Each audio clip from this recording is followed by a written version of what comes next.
Assalamualaikum warahmatullahi wabarakatuh. Sampai bertemu kembali di perkuliahan hari ini. Saya akan membahas gimana caranya kalian menulis halaman awal atau halaman judul dalam skripsi, tesis, atau disertasi hukum kalian. Jadi yang perlu kalian persiapkan adalah bahwa kalian harus atur dalam penulisan skripsi awal kalian adalah jaraknya di atas ini 3, kemudian di kanan juga 3, kemudian di kiri ini 4, kemudian di bawah juga 3. Jadi 3, 3, 3, kemudian di kiri adalah 4 sendiri. Kenapa kemudian di kiri harus 4? Karena dia adalah tempat kemudian untuk dilakukan penjilitan. Sehingga apabila dilakukan penjilitan, maka tulisan saudara itu dapat tetap dengan mudah dibaca oleh pembaca maupun oleh pembimbing dan penguji skripsi, tesis, atau disertasi kalian. Jadi yang paling pertama atau halaman pertama adalah halaman judul saudara. Jadi saudara menuliskan judul saudara, judulnya apa, kemudian lambang dari universitas atau kampus saudara. Kemudian di bawahnya adalah ditulis apakah skripsi, disertasi, maupun tesis yang kalian tulis. Kemudian nama saudara, kemudian NIM atau NPM saudara, namanya siapa, NPM-nya berapa. Kemudian fakultas hukum misalnya, kemudian universitasnya saudara, itu universitas apa, misalkan Universitas Nasional Jakarta. Kemudian skripsi, tesis, dan disertasi tersebut itu ditulis pada bulan apa dan tahun berapa. Kemudian yang kedua, itu halaman judul yang kedua, yakni kalian menuliskan kembali terkait dengan judul skripsi, tesis, dan disertasi saudara. Kemudian Anda juga mencantumkan lambang dari universitas saudara. Kemudian ditulis apakah skripsi, tesis, dan disertasi. Kemudian ditulis juga diajukan sebagai salah satu syarat untuk memperoleh gelar apa, misalkan gelar sarjana hukum, atau magister hukum, atau doktor ilmu hukum. Kalian harus tulis di sini, kemudian nama saudara siapa, NPM-nya berapa, kemudian juga ditulis juga fakultas hukum, universitasnya mana, pada bulan dan tahun berapa. Kemudian yang ketiga adalah pernyataan orisinalitas.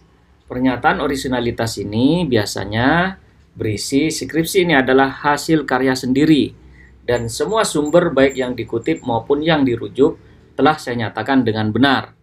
Kemudian Anda menuliskan nama saudara, kemudian NPM saudara, kemudian ditandatangani, kemudian ditandatangani itu pada bulan dan tanggal berapa, juga tahun berapa. Kemudian yang keempat itu adalah halaman pengesahan. Halaman pengesahan ini sebenarnya hampir sama, yakni skripsi ini diajukan oleh siapa nama saudara, NPM-nya nomor berapa, program studinya apa, misalkan program studi ilmu hukum, kemudian judulnya ditulis kembali di halaman pengesahan, kemudian juga ditulis telah berhasil dipertahankan di hadapan Dewan Penguji dan diterima sebagai bagian persyaratan yang diperlukan untuk memperoleh gelar sarjana hukum pada program studi ilmu hukum, fakultas hukum, universitas mana. Kemudian juga Anda harus menuliskan siapa pembimbing saudara dan siapa penguji saudara. Sekaligus Anda harus menuliskan atau meminta tanda tangan kepada Dewan Penguji baik pembimbing maupun penguji saudara. Kemudian juga saudara harus menuliskan ditetapkan di mana dan tanggal berapa. Kemudian yang berikutnya adalah kata pengantar. Kata pengantar silahkan nanti bisa dibaca sendiri atau bisa meniru terkait dengan kata pengantar yang sudah saya berikan, atau barangkali Anda terdapat kata pengantar yang merupakan versi saudara, silahkan sesuai dengan yang diinginkan ditulis dalam kata pengantar skripsi, tesis, atau disertasi saudara.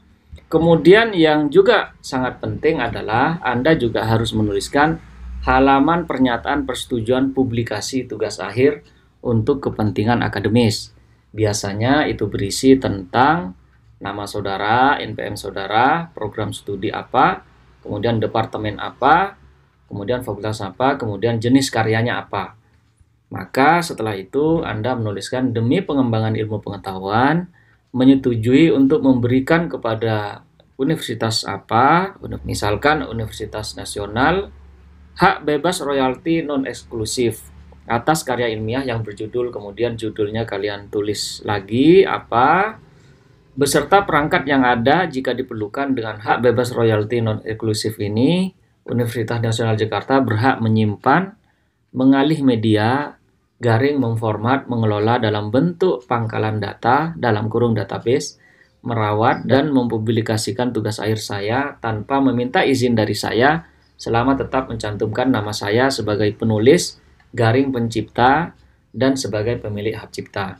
Demikian pernyataan ini saya buat dengan sebenarnya, dibuat di mana, pada tanggal berapa, kemudian ditandatangani oleh saudara, juga dituliskan nama saudara.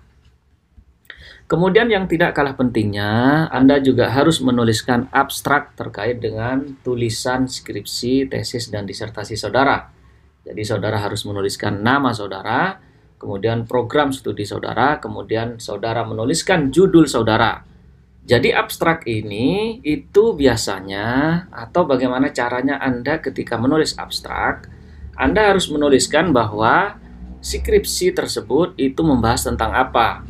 Anda menuliskan kembali terkait dengan judul saudara, kemudian skripsi tersebut itu menggunakan metode penelitian apa, dan metode tersebut itu gunanya untuk apa, kemudian hasil skripsi atau tulisan tesis atau disertasi saudara itu apa, terkait dengan kesimpulan dan saran yang diberikan oleh saudara melalui skripsi, tesis, dan disertasi saudara.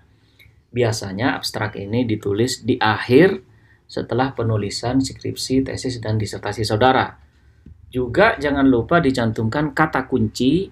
Kata kunci ini biasanya diambil dari judul saudara. Silahkan nanti disimak terkait dengan kata kunci ini bagaimana. Abstrak juga harus dituliskan dalam dua bahasa, yakni dalam bahasa Indonesia dan juga dalam bahasa Inggris. Silakan tinggal ditranslate oleh saudara dari abstrak yang sudah kalian tulis dalam bahasa Indonesia. Kemudian juga Anda harus menuliskan daftar isi saudara, kemudian apabila ada juga daftar gambar, juga daftar tabel apabila memang ada dalam skripsi, tesis, dan disertasi saudara. Selain itu, apabila ada juga Anda harus menuliskan daftar grafik pada skripsi, tesis, dan disertasi saudara, sehingga kemudian secara komprehensif pembaca dapat menilai atau dapat membaca dengan baik terhadap tulisan skripsi, tesis, atau disertasi saudara. Inilah yang dapat saya sampaikan, kurang lebihnya mohon maaf. Saya ucapkan terima kasih.